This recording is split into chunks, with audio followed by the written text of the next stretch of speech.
Halo guys, kami dari kelompok 1 dengan anggota kelompok yang pertama ada Afifah Lidanur Amalia, yang kedua Adi Latifah, yang ketiga Adinda Sintia, dan juga yang keempat ada Ahmad Fauzan Hafiz. Di sini, kelompok kami mengangkat tema mengenai kesehatan dan psikologis, dengan tema acuan yang terfokus pada ilmu tentang perilaku. Dengan subbab materi, yang pertama pengertian perilaku dan juga faktor-faktor yang mempengaruhinya. Yang kedua, teori perilaku dalam psikologi kesehatan. Yang ketiga, perilaku sehat dan jenis-jenis perilaku tidak sehat. Baiklah, kita masuk pada bagian pemaparan materi yang pertama yang akan disampaikan oleh saudari Afifah Lidanur Amalia mengenai pengertian perilaku dan faktor-faktor yang mempengaruhinya. Baik, untuk bagian yang pertama, kita akan membahas mengenai pengertian perilaku. Apa sih perilaku itu? Perilaku yaitu suatu fungsi dari interaksi antara seseorang individu dengan lingkungannya, baik yang diamati secara langsung ataupun yang diamati secara tidak langsung. Perilaku manusia juga ialah refleksi dari berbagai gejala kejiwaan, seperti pengetahuan, persepsi, minat, keinginan, dan juga sikap. Untuk bagian yang kedua, mengenai faktor-faktor yang mempengaruhi perilaku. Menurut WHO yang dikutip oleh Noto Atmojo, perubahan perilaku dikelompokkan menjadi 3 bagian. Apa saja itu? Yang pertama mengenai perubahan alamiah atau natural change. Maksudnya ialah perubahan yang dikarenakan perubahan pada lingkungan fisik, sosial, budaya, ataupun ekonomi, di mana dia hidup dan juga beraktivitas. Yang kedua, perubahan terencana atau planned change. Ialah perubahan ini terjadi karena memang direncanakan sendiri oleh subjek. Yang ketiga, perubahan dari hal kesediaannya untuk berubah atau readiness to change. Ialah perubahan yang terjadi apabila terdapat suatu inovasi atau program-program baru. Maka yang terjadi adalah sebagian orang cepat mengalami perubahan perilaku dan sebagian lagi ada yang lambat. Tim ahli WHO juga menganalisis bahwa yang menyebabkan seseorang itu berperilaku ada 4 alasan pokok, yaitu yang pertama, mengenai pemikiran dan juga perasaan. Bagaimana bentuknya? Nah, bentuk pemikiran dan perasaan ini adalah berupa pengetahuan, kepercayaan, dan juga sikap. Yang kedua, orang penting sebagai referensi. Apabila seseorang itu penting bagi kita, maka apapun yang ia katakan dan juga ia lakukan tentu cenderung untuk kita tiru. Nah, orang inilah yang dianggap kelompok referensi, seperti guru, kepala suku, dan juga orang tua. Yang ketiga, sumber-sumber daya. Nah, yang termasuk dalam sumber daya ini ialah fasilitas-fasilitas. Misalnya seperti waktu, uang, tenaga kerja, keterampilan, dan juga pelayanan. Pengaruh sumber daya terhadap perilaku dapat bersifat positif maupun negatif. Yang terakhir atau nomor 4 ialah kebudayaan. Perilaku normal, kebiasaan, nilai-nilai dan pengadaan sumber daya di dalam suatu masyarakat akan menghasilkan suatu pola hidup yang disebut kebudayaan. Perilaku yang normal adalah salah satu aspek dari kebudayaan dan selanjutnya kebudayaan mempunyai pengaruh yang penting terhadap perilaku. Yang kedua, ada teori perilaku dalam psikologi kesehatan. Corner R. Norman mendefinisikan setiap kegiatan yang dilakukan dengan tujuan untuk mencegah atau mendeteksi penyakit untuk meningkatkan kesehatan dan kesejahteraan. Dari definisi di atas, Corner and Norman membagi perilaku kesehatan menjadi 2 bahagi. Pertama, ada perilaku kesehatan yang cenderung akan meningkatkan atau memperbaiki status kesehatan individu. Contohnya, olahraga teratur, makan makanan sehat dan bergizi, tidur yang cukup, dan lain sebagainya. Yang kedua, perilaku kesehatan yang cenderung akan menurunkan atau memperburuk kesehatan seseorang. Contohnya seperti merokok, kurang aktivitas fisik, minum alkohol, dan lain sebagainya. Kemudian, dimensi perilaku kesehatan.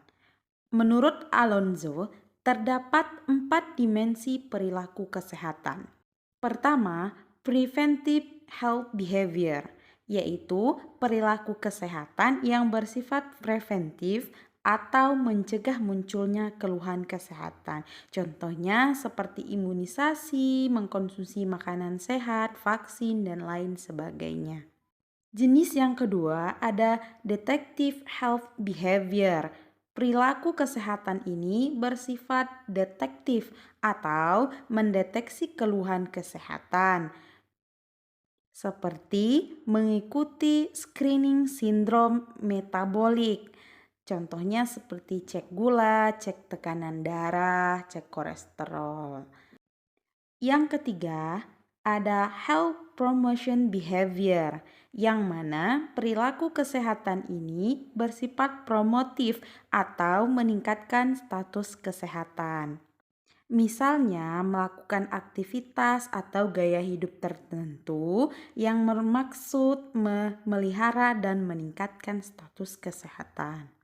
Dan yang terakhir ada health protective behavior, yang mana perilaku kesehatan ini bersifat protektif atau melindungi individu dari permasalahan kesehatan. Contohnya seperti kebijakan imunisasi. Perilaku sehat dan jenis-jenis perilaku tidak sehat. Apa itu perilaku sehat?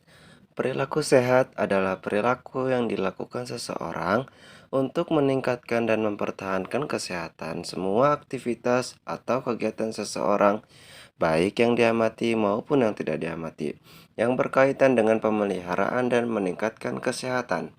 Mendefinisikan perilaku sehat tanpa memandang status kesehatan yang mereka rasakan demi mencapai tujuan kesehatan yang akan dicapai. Nah, itu dia perilaku sehat. Perilaku sehat itu seperti kita menjalankan aktivitas sehari-hari dengan lancar, tanpa hambatan, dan tanpa ada penyakit sedikit pun. Nah, ada beberapa jenis-jenis perilaku tidak sehat. Yang pertama, perilaku tidak sehat atau unhealthy behavior dapat dibagi ke dalam beberapa jenis. Antara lain, yang pertama, masalah makan, seperti diet, anoreksia nervosa, dan bulimia nervosa. Nah, apa itu diet? Diet merupakan perilaku tidak sehat yang paling umum dilakukan bila ingin mengurangi berat badan. Nah, banyak sekali zaman sekarang, terutama anak perempuan atau cewek, yang ingin mengurangi berat badannya untuk mendapatkan tubuh yang ideal dan langsing.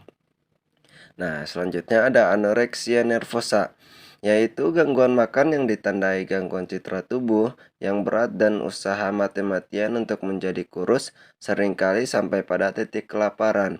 Yang dimaksud di sini itu kita dietnya sampai ke titik terancam atau kelaparan gitu kan ya. Nah, sepertinya itu akan menyiksa diri sendiri dan itu adalah perilaku tidak sehat untuk kita. Ya, terus ada bulimia nervosa, yaitu suatu gangguan yang memiliki ciri-ciri periode makan yang berlebihan. Seperti orang suka makan banyak tapi tidak kenyang-kenyang atau tidak gemuk-gemuk. Seperti orang kecacingan, mukbang, dan lain-lain gitu. Nah, selanjutnya ada penggunaan substansi kimia, yaitu ada merokok, obat pelangsing, olahraga berlebihan, dan operasi plastik.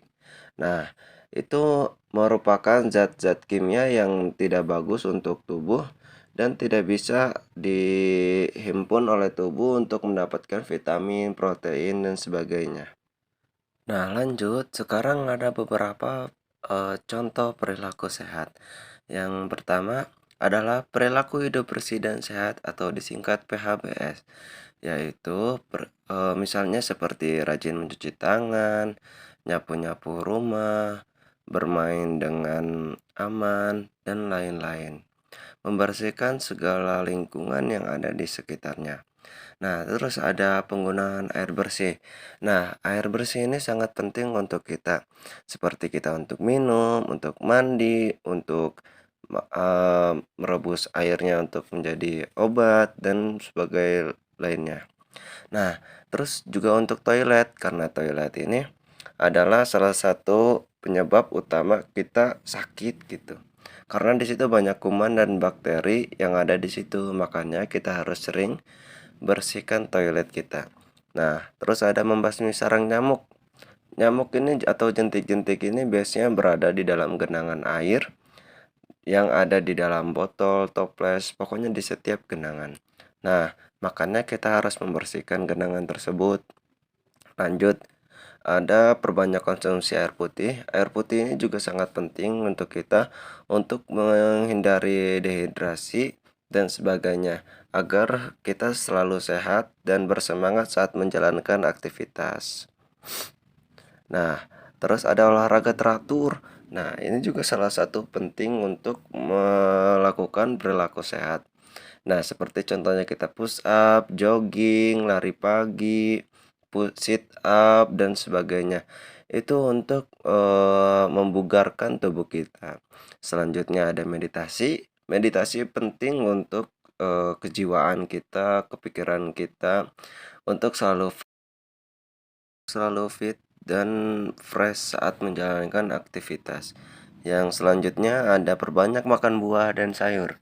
Itu juga untuk penting untuk di dalam perut kita, di dalam tubuh kita mengandung banyak protein, vitamin, zat besi, dan lain-lain sebagainya.